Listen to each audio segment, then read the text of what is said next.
হরে কৃষ্ণ।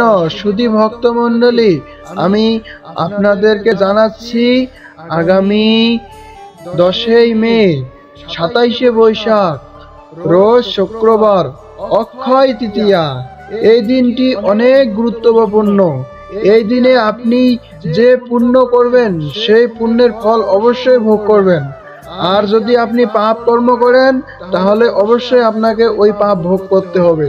তাই আমি আগে থেকে সবাইকে সাবধান করে দিচ্ছি, অক্ষয় তৃতীয়ার দিন আপনারা সঠিকভাবে চলুন এবং ভক্তি জীবন পালন করুন।